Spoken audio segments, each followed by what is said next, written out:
demonstration.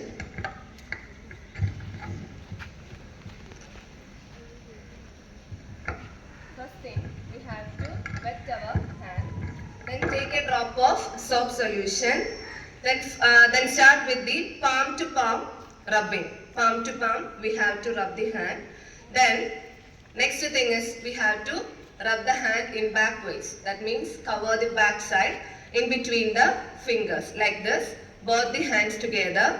After that, interlocking both the fingers. Interlocking both the fingers and in a circular motion. Then we have to wash our thumb. In a rotatory motion, we have to clean the thumb, both the hands. Again, we have to wash the tip of the fingers like this. We have to do a rotatory movement like this, both the hands, fingertips. Again, rinse with clean water.